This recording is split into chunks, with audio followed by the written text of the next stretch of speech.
Viral stories of fraud are common on the internet, and to me, some of the most unsettling are cases involving imposters. Take, for example, crimes like stolen valor and police impersonators. And on the other hand, you have a cohort of individuals busted for faking disabilities. Sick imposters posing as society's most vulnerable in an effort to solicit charity and special treatment from medical workers. And the aforementioned is really only the tip of the iceberg when it comes to viral imposter stories. From a teenager performing a police traffic stop using bogus credentials, to a sign language interpreter exposed as a fraud, to a man who allegedly faked Down syndrome for diaper changes, these are the internet's most viral imposters. Today's video is sponsored by Bespoke Post. Bespoke Post is a monthly membership club delivering a box of awesome, top-shelf goods from under-the-radar brands. It's free to join, and you can skip a month or cancel at any time. 90% of Bespoke's products come from small brands, many of which are based right here in the US. Take, for example, this LED Lenser headlamp from Bespoke's Beam Box. Man, this really is an amazing light. I actually recently battle-tested this thing inside of an actual cave and can confirm its quality. And Bespoke has plenty of options to choose from. They've got everything from cooking to camping to hygiene, you name it. The way Bespoke works is you go on their website and take a quiz. Bespoke will match you up with a box that they think you'll like, and if you like your match, that's great, but if not, you can swap it out with something else. And every month you'll get a box of awesome shipped to your front door with the option to skip months at no additional charge. Every box of awesome has about $70 worth of goods inside, but costs you only a fraction of that value. Bespoke has an ever-changing lineup of boxes that should keep your interest. Boxes like the Flip Box, which includes this nifty Damascus steel pocket knife with its snazzy turquoise finish handle. With the case and everything, it's a real solid pocket knife. Or perhaps you need some kitchen utensil upgrades. The Fillet Box is perfect if you want to level up your cutlery. It comes with a Japanese steel chef's knife and a smaller 4-inch knife, both sharp and hefty. So what are you waiting for? You guys can go to bespokepost.com/wavy20 and enter code wavy20 at checkout to get 20% off your first Bespoke box of awesome. The link is in the description, and big thanks to Bespoke for sponsoring.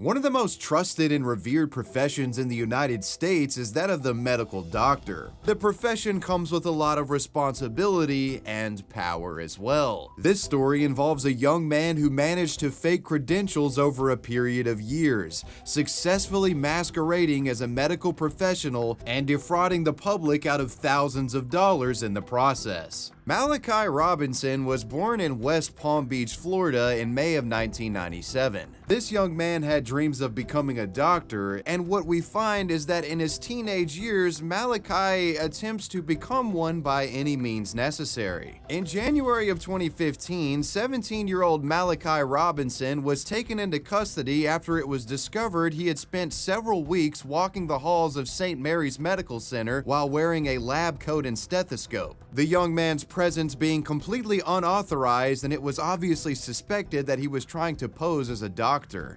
When being questioned, Malachi claimed that he was shadowing a physician, even adding that the staff who reported him, quote, was supposed to know what he was doing there. When directly asked by authorities if he ever attended medical school, Malachi responded no. Naturally, because Malachi was a minor at the time, his mother would become involved in this situation. His mother was said to have defended the young man, claiming that Malachi had some sort of mental illness that he refused to take medication for. In the end, the St. Mary's Medical Facility declined to press charges, and the police ruled that no crime had been committed. Malachi was let off. But that wouldn't be the end of the doctor impersonation route for this charlatan, as later in the year he would do something along the same line. In October of 2015, Malachi was accused of spending close to 3 weeks practicing medicine without a license at New Direction, a treatment office that specialized in addiction recovery in Boynton Beach, Florida. Around this time, authorities suspected that Malachi was illegally performing massage therapy at this facility. However, the story from the rehabilitation center itself was a bit different. Employees working at the center claimed that Malachi had told them that he was 28 years old and had a PhD in psychology. When he came to us, he said he was 28 and that he was sick for 10 years in France and that he When he came to the United States, that they made a mistake and put his date of arrival on the birth certificate instead of his date of birth. Malachi had allegedly forged a birth certificate to reflect this age, and even allegedly provided the center a bogus diploma from Arizona State University saying that he was a doctor. Malachi wasn't actually working at the center as a massage therapist. Using these fake documents, he had managed to convince management there to allow him to have a program director job, and according to reports, he was making a $70,000 salary. In lieu of these discoveries, the Florida Department of Health had reason to believe that Malachi was misleading the public and sent him a cease and desist letter. The department has probable cause to believe that Malachi Love Robinson of West Palm Beach, Florida, is not licensed by the Department or Board of Medicine and is practicing as a medical doctor. And you think with the government now involved, this would be the end of his medical imposter activities, but it wasn't, as Malachi was somehow able to attain a certificate to provide healthcare by the American Association of Drugless Practitioners, a diploma essentially stating that he was legally allowed to perform alternative medical therapies. The organization that issues these certificates approved Mr. Robinson after reviewing copies of degrees and diplomas sent to them by mail. The procurement of this credential would keep the government off of his back for some time, though it is important to note that legally the document doesn't allow one to diagnose or treat any medical conditions. Seeing that he could now outsmart the government, he started to get more brazen. Malachi continued his fraud throughout South Florida, attempting to practice medicine at anywhere that would give him an opportunity. He maintained a plethora of websites that advertised his practice, some of the websites allegedly hosting fake consumer reviews that helped build up his reputation. On practitioner review site healthgrades.com, Malachi was listed as a doctor with a specialization in naturopathy and psychology. In the biography of the page, he wrote, quote, "I value my practice skills, which include great communication skills as well as timely and prompt care. I am a strong believer that patients in general are the strongest medical tools there is." The man's profile boasting a 5-star review. And as you can see here, he was the owner and physician of New Birth New Life Medical Center, LLC. In 2016, at the age of 18, Malachi somehow manages to attain a medical office, practicing under the ruse of him being a 25-year-old doctor. Malachi had managed to deceive an investor to being a business partner who would contribute $10,000 into getting this office. According to the Facebook page associated with the practice, Malachi claimed to have offered holistic and urgent care as well as family counseling at the New Birth New Life Center. Certain journalists in Florida were privy to Malachi and his medical impersonation schemes and actually went to this place to do a sort of ambush interview with him. When confronted by journalists, Malachi would say he never claimed to be a doctor, even going as far as taping over the M in the MD next to his name by one of the doors. Instead, he says he is an ND, or a naturopathic doctor. You've got a lot of sites online, all claiming that you're a doctor. Well, no, they don't claim medical doctor, as I am aware of. If you could stop recording, please, I will like that. Love Robinson says he is not an MD, as his taped-over clinic sign says. That's a mistake, he says, that he didn't authorize. But an ND, or naturopathic doctor. The state of Florida doesn't officially license naturopathic doctors. Literally anyone in Florida could call themselves that and it wouldn't be illegal. In one famous interview, Malachi brags to reporters, touting various accomplishments and patient recoveries that he had facilitated. I've done a lot of courses in institutions, locally and some non-locally in alternative medicine. I've attended many conventions and conferences, and I've done many exams. The level of fraud Malachi had managed to pull off at this point is honestly impressive, but he couldn't escape the medical board and the government forever. For quite some time, the Florida Department of Health had been investigating Malachi, and specifically his internet listings. Through various tips submitted to their office, the department department had compiled a mountain of evidence suggesting that Malachi was fraudulently attempting to practice medicine. On February 16th of 2016, Malachi was busted in a sting operation after performing a medical exam on an undercover agent. The agent visiting Malachi's clinic complaining of an itchy throat. While Malachi would admit to the exam, he claimed that no diagnoses were ever issued nor prescriptions given, adding again that he was not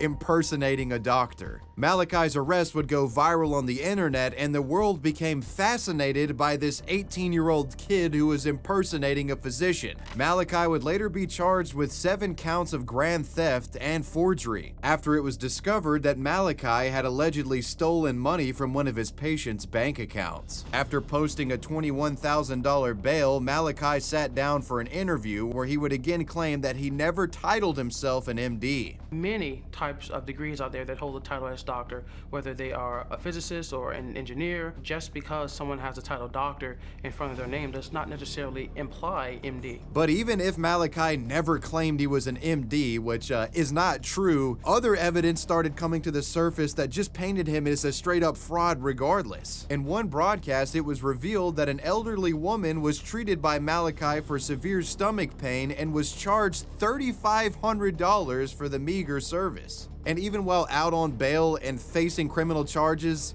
Malachi still couldn't stay out of trouble. As sometime after posting bail, Malachi was arrested in the state of Virginia for lying in an attempt to get a $35,000 loan to purchase a Jaguar, reportedly claiming he was a physician and was purchasing vehicles for himself and his grandmother. Malachi would be compelled to serve a year in jail in Virginia and was later extradited to Florida to face trial for his fraud charges. During his 2018 trial, Malachi's grandfather defended the young man, saying that Malachi was just trying to help people and made the wrong decisions in doing so. He was always trying to help people, help somebody. He just made some wrong choices. In January of 2018, Malachi pled guilty to grand theft, practicing medicine without a license, and other charges. He would be sentenced to serve 3.5 years in a maximum security prison in Fort Myers, Florida. While incarcerated, Malachi did an interview with Inside Edition where he shed some light on why he did what he did.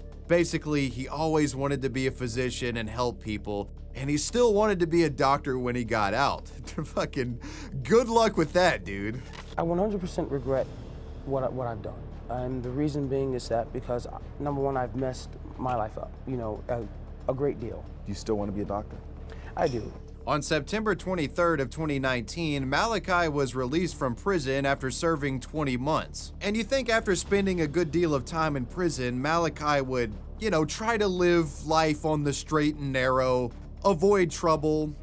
Well, at least he doesn't impersonate any more doctors, but he does get in fucking trouble. In January of 2020, under the name Alex Robinson, it was being reported by police that he had gotten a job at the United States of Freight, a shipping brokerage based in Delray Beach. Delray police claimed that Malachi had stolen more than $10,000 from the company by diverting company payments to his own bank account. When suspected of stealing, Malachi texted his boss and apologized, saying that he didn't want to go to jail. In December of 2022, Malachi would plead guilty to stealing more than $10,000 from his employer. He received a sentence of over 2 years and 4 months. At the time of me making this video, Malachi is now in prison and is 25 years old, the same age he claimed to be when he was posing as a physician. And what has been a life filled with fraud, that's the ongoing story of Malachi Love Robinson. If you've spent any good time on YouTube, there's a high chance you've likely gone down one of these stolen valor rabbit holes. You know, these videos where like a former serviceman catches some guy in a shoddy military uniform in public and confronts them over essentially faking being in the Army, Navy, whatever. Because I'm a United States Army fucking Ranger and this guy is not. My friend, I have 4 brothers who died with this goddamn tab on their arm. There are thousands of videos like this on YouTube, but arguably the most popular and most compelling by way of its video footage is the case of Sean Yetman. But before we get into Yetman, let's talk a bit about stolen valor itself. The Stolen Valor Act, passed in 2005, made it a misdemeanor crime to falsely represent oneself as having received any sort of military decoration or medal. And if convicted of committing stolen valor, one can face up to a year in federal prison. A revised version of the law in 2013 made it a crime for a person to fraudulently claim to have received a Valor Award with the intention of obtaining money, property, or other tangible benefit. The motivation for one to want to commit stolen valor is pretty obvious. They want the respect that comes with being a combat veteran or a military serviceman, and they also want the monetary incentives such as military discounts. And with mentioning military discounts, that brings us to alleged stolen valor committer Sean Yetman. In 2014, Sean Yetman was caught on video at the Oxford Valley Mall in Pennsylvania masquerading as an Army Ranger. The video showcasing this man went viral on YouTube and got over 10 million views. The video being filmed by a man named Ryan Burke, who is a former Army infantryman. In the video, Ryan Burke approaches Sean under the ruse of being in awe of his military decorum and wanting his kid to be able to meet the guy. Hey, sir. Hey, my son would like to meet you. He really admires guys in the Army. Hey, buddy. I'm Sean. Suspicious of Sean committing stolen valor, he almost immediately starts quizzing the guy about the minutia of military decorum. And it doesn't go well for Sean. What unit were you in? I'm with the 2nd Battalion Rangers. 75th? 2nd. We're 75th Ranger Regiment with the 2nd Battalion. He starts to ask about questions and details of Sean's role as a soldier, his tours, and his campaigns. Sean had found himself in a public interrogation. Where'd you get your 3 CIBs at? Afghanistan. All 3? All 3. You know you need to be in 3 different campaigns to get 3 CIBs, right? This one was from Afghanistan. Okay. That's from Iraq. Okay. And that was for my 2nd rotation back to Afghanistan. You know, no matter how many you do, you can only get 1. When explaining his resume, Sean was essentially describing a Call of Duty character or some fucking movie hero. I'm what's called Attack 1. All I do is I go out on missions. My campaign took me outside of mission lines from Afghanistan. As the interrogation continues, Ryan's demeanor slowly switches from inquisitive to outrage, and he starts publicly chastising this alleged stolen valor committer. He's calling a staff sergeant when he's wearing the rank of a staff sergeant. That makes much sense. Near the end of it, you can literally hear Ryan yelling out stolen valor in the mall. Here it is, guys. Stolen valor at its finest. We're in a United States Army uniform. Why don't you just admit you're a phony? Stolen valor. Right here. Stolen valor. After the video was published to YouTube, it went viral and thousands of comments started flooding in. Many commenters agreeing with Ryan on this situation. Bro, this guy is a straight up legit hardcore veteran. He fought in the food court wars under General Sal. Dude, this guy isn't a phony. He's stationed at Camp KFC and reports to Colonel Sanders. Scrolling through these comments, I realized this guy might be the most experienced soldier I've ever seen. He fought in so many different wars. Ryan Burke was concerned that Sean had been using this military attire to solicit military discounts throughout the mall, as it was Black Friday at the time. After the story went viral on YouTube, news reporters got a hold of Sean Yetman's contact information and bombarded him with calls over the matter. Some even went to his house and tried to get a hold of him there. At the residence, a woman would answer the door and claim that Yetman had a military background but wouldn't provide any additional details. Yetman's fiance, Adrian Lally, said that the blowback from the video had been vicious and Sean had lost his job and had a complete mental breakdown. Quote, "The phone calls do not stop, and we are now hearing death threats. All of this has us concerned for our children and their safety." She wrote, quote, "He is a good man with a big heart, and this backlash has spiraled him into a deep depression." Adrian Lally also maintained that Sean didn't receive any sort of military discounts while shopping. While the fiance claimed the man had served, it's been reported that Yetman's name was never found in any database of Army members who had undergone Ranger training at Fort Benning. The man hadn't been criminally charged but was facing a lot of harassment, and this was Ryan Burke's comment on that. "That's a shame. My intention was to have this guy put on blast so he stops doing it." And if it was in fact true that Sean Yetman committed stolen valor, It wouldn't have even been the first time that he had done something similar to that. It was later discovered that in 2003, Sean Yedman was arrested while wearing the coat of a Philadelphia police officer that had died in the line of duty. Sean was sentenced to 3 months of probation for that crime. It's been several years since the posting date of this alleged stolen valor incident, and it doesn't appear that the man featured in the video ever faced any sort of criminal prosecution. Rather, it appears his fate is to forever remain a laughingstock on YouTube. Fraudulent impersonators and imposters usually come in the form of individuals trying to masquerade as a professional or a sort of esteemed practice, such as a doctor, a military serviceman, or a police officer. Well, there's also a cohort of individuals that fake being disabled to get special treatment.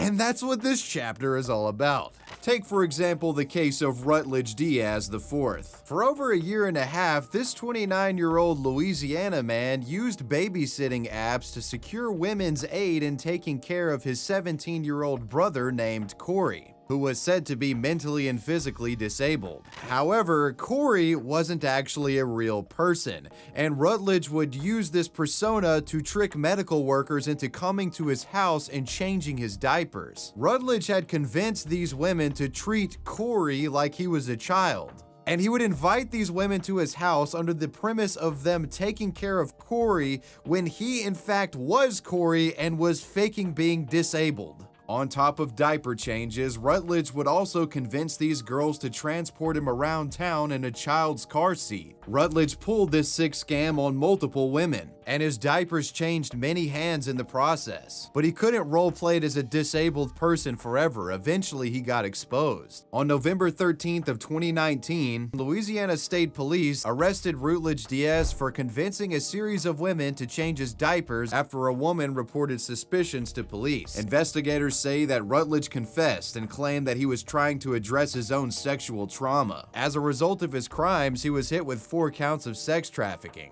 Diaz initially pleaded guilty to the charges, but immediately withdrew his plea after finding out the victims and prosecutors were requesting jail time for him. Rutledge's attorney claimed that she didn't realize prosecutors would push for incarceration. The man was facing up to 10 years for the charges. As a result of his crimes, a judge would sentence Rutledge to serve 5 years probation, where he was also requested to maintain employment, undergo internet addiction counseling, and is banned from using social media. He was also compelled to complete 400 hours of community service. The women that were deceived into changing the diapers were concerned that probation wasn't enough and that he would reoffend. Unfortunately, they were correct. Police discovered that while on probation, Rutledge was in contact with a Jefferson Parish woman who he had hired to change his diapers. Rutledge sent the woman $50 in advance and told her that he had prior issues and was being cared for by family members. Because of this, he would be arrested in December of 2021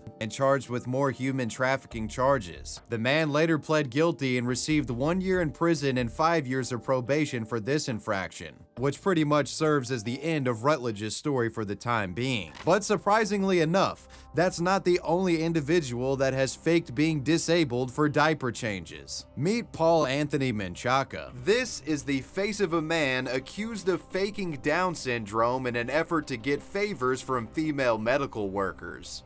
In 2018, Paul Anthony Menchaca, 31 years old at the time, worked as a school crossing guard. This man decided to take advantage of mobile apps like CareLinks and Care.com. Using these apps, Paul allegedly posed as a woman named Amy, and using this Amy persona would hire women to take care of her son. Amy being Paul and the son also being Paul. Using Care apps, Paul managed to trick the women to go to his residence, where he would act extremely disabled, essentially role-playing as if he had Down syndrome. One woman claimed that she changed his diaper and helped him bathe over 30 times. Quote, "He needed shower and grooming. He couldn't use the bathroom himself. He couldn't really be alone by himself. He acted like a child. His whole demeanor was childlike. He would act in tantrums, talk like a child, act like a child. Another caregiver is quoted as saying, "He did ask me a few times to come over and help him shower, but I was incredibly uncomfortable with that." In addition to diaper changes and bathing care, Paul, while posing as Amy, would tell these caregivers to take him on trips and take him shopping as well. Posing as Amy, Paul would allegedly request that caregivers give special attention to sensitive areas of the body, requesting thorough cleanings of his genitals. Women involved with these cleanings later reported to police that Menchaca would become sexually aroused when they put their hands around his private parts. Some claim that during cleanings he could be seen smiling and would even clap.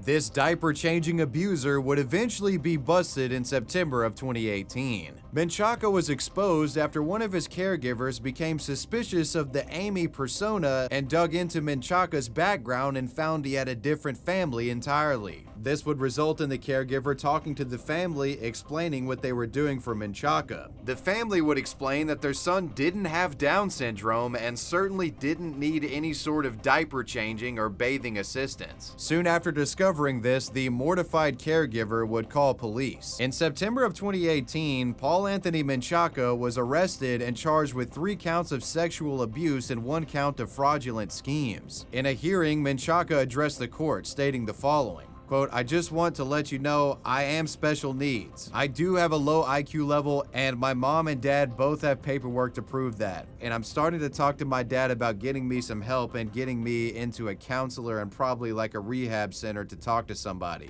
According to the Maricopa County Court Records website, it appears Paul pled guilty to at least 1 count of sexual abuse and seems to have also received some probation. That's me saying it appears that way though. I can't speak with confidence regarding the outcome of his trial. Whatever the case, the reports describing Paul's alleged behavior in this story, extremely disturbing stuff.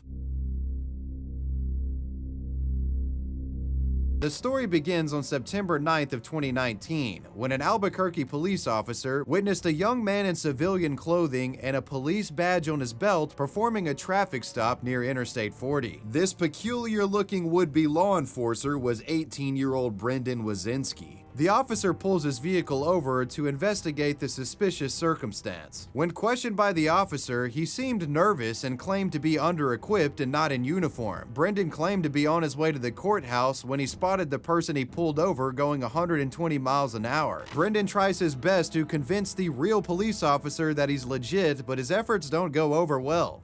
Do you have an ID with you? This is all I got on me. Like I said, I'm under-equipped. I was just heading over there to the courthouse. To the courthouse for what? To get my crap. Okay. I know, it makes no sense. I caught him going 120 down I-40. Okay. Why do you have lights on this vehicle? Personal. I know. Do you have an ID with you at all? No, I keep it on my uniform. Okay. What's your name? Brendan Wazinski. The officer who discovered Brendan called a supervisor over the matter who recommended he put Brendan in the back of his squad car. Thank you. Well, hold on. Do you mind if I call my wife and tell her I'm not coming home tonight? So I need you to lean back a little bit. Thank you. Can I please call my wife? Brendan was arrested and taken back to the police station where he was questioned. When asked about the flashing lights on his vehicle, he said that he installed them himself and acknowledged the police radio inside of his car. Brendan then claimed that his badge was from his father, who had died in the line of duty while working as a policeman. Internal investigation revealed that only 8 officers had been killed at that department in the line of duty, and his father was not one of them. Brendan Wazinski was charged with impersonating a police officer. Body cam footage showcasing his detainment went viral on social media and hilarity ensued. Update: Brendan was dropped of all charges after impersonating the judge in his own trial. It's insane how disturbing this actually is. He has future serial killer written all over him. When his parents told him he could be anything he wanted, he took it literally. Imagine if a fake cop was arrested by another fake cop. In the months following the arrest and charges, Brendan's family said that he had gotten a massive amount of death threats and had lost jobs over the matter. Quote, "Not being able to support his family is rough. He has a 4-month-old little girl. It adds to his depression."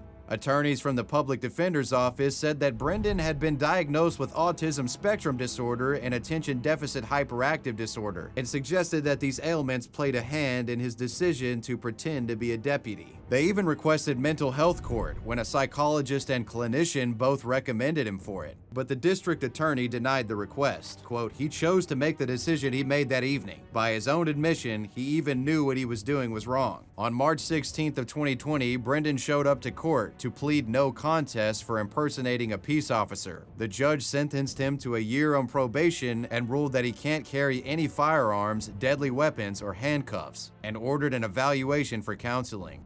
In July of 2020, Brendan would violate his probation after failing to attend a probation meeting. His probation officer says, quote, at this point, Your Honor, I am asking that the defendant be sanctioned in custody for 10 days and his probation be reinstated with zero tolerance for further violations. These violations were not getting a psych exam, providing a false address, and missing a scheduled meeting. After this summer of 2020 violation, Brendan has remained out of trouble. We'll have to wait and see if this peculiar young man ever reoffends.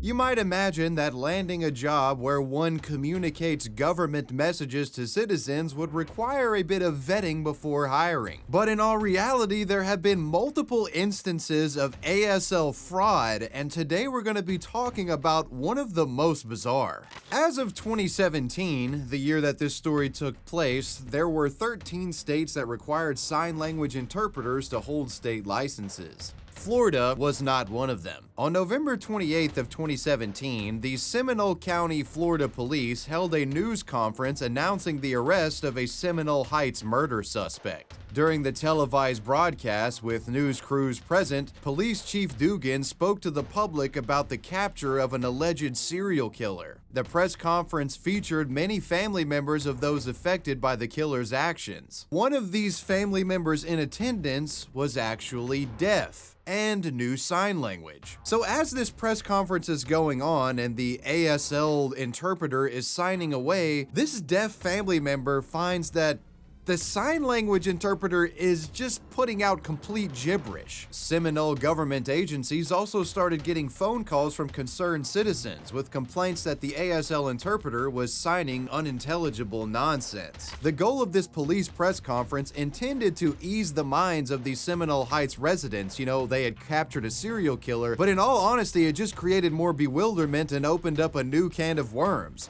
What the fuck was going on with this sign language interpreter? Well, the signer in question was a woman named Derlin Roberts. According to reports, Derlin showed up at the police press conference and posed as an interpreter. Tampa police spokesman Steve Haggerty told reporters that he didn't ask enough questions about the woman's ability. Quote, from what I understand, she knows enough about sign language that she was able to fake it. Haggerty also said that Roberts appeared to know what she was doing. The usual procedure for hiring an interpreter in Tampa is that the city relies on prepaid contractors to acquire them. Police simply assumed that Derlin was hired by one of these contractors and let her in. Footage from the events showed Derlin signing away before anyone had even spoken. According to experts, this is what some of the signing that Derlin communicated translated into. 51 hours ago, 0/12/22, murder 3 minutes, and 14 weeks ago, in old murder 4/5/55,000 plea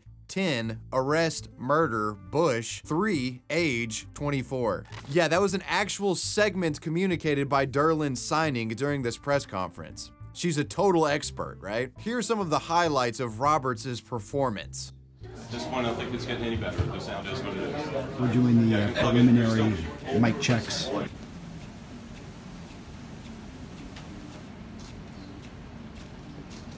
Good evening. As you recall, on October 9th, Benjamin Mitchell was 22 years old and he was murdered. That was 51 days ago. About 2:30 this afternoon, we received some information about Mr. Donaldson having a firearm at the McDonald's. These folks deserve the credit. Obviously, they were very concerned, spotting a gun. I don't know how much they knew about if this was actually a serial murderer or if they were just concerned about the gun. But what do you have to say about that?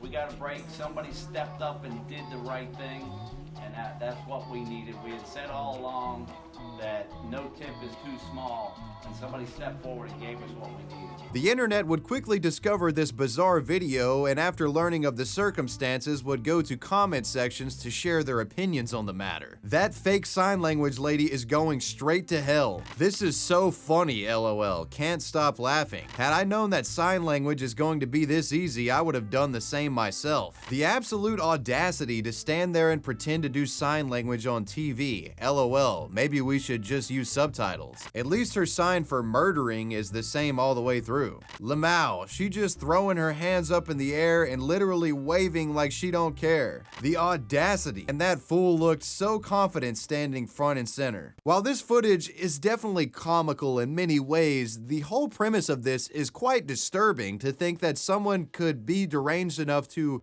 not only fake sign language, alright, but want to in the first place, and the fact that they were able to do it for a government agency. Not to mention that one of the victims of the serial killer was deaf and in the audience at the time. Like, they're just, when it rains, it pours, I guess. Jesus Christ. A police spokesman later told reporters that Derlin Roberts wouldn't be facing any criminal charges over the matter. Their justification for not wanting to press charges being that they didn't do the proper research in vetting this woman's credentials and didn't think that they would be able to prosecute her with that in mind. The spokesman's quoted as saying, "I don't know if she was just trying to be helpful and just didn't do a good job. I don't know if she was trying to put something over on somebody. I have no idea." News reports attempted to get into contact with Roberts and even went to her home, but never got an answer. While what she did was a major ethical violation, it technically wasn't criminal. That being said though, a look into this woman's history indicates a streak of fraud. In fact, doing a bit of browsing through Derlin Roberts' criminal history, one can find a yearbook of mugshots with an arrest history spanning back over 24 years, from charges ranging from aggravated battery to burglary to false imprisonment, grand theft, fraud, witness tampering, petite theft, writing bad checks, and more. One of Derlin's most notorious fraud charges stems from a time where she scammed a school for the disabled.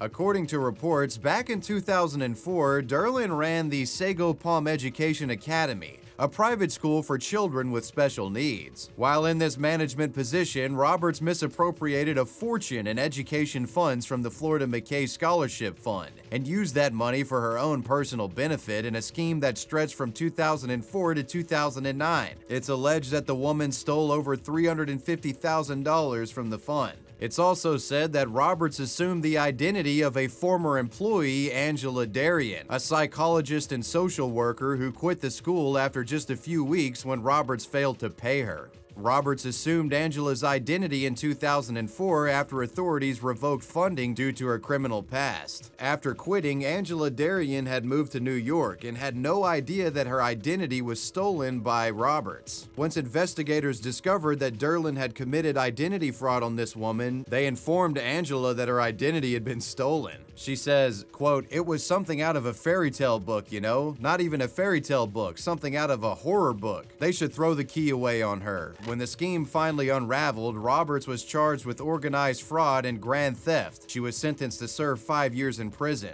Angela Darien comments further, "5 years is not enough for what she did to these children. What she did to the community, what she did to the parents, what she did to me, 5 years is not enough." After the bizarre ASL scheme that Derlin had committed in 2017, Angela Darien was actually contacted for comment regarding this new sort of deception that Derlin was up to. As to why she thinks Derlin did this, she says, quote, "It puts her back in the limelight to give her credibility to do whatever she needs to do.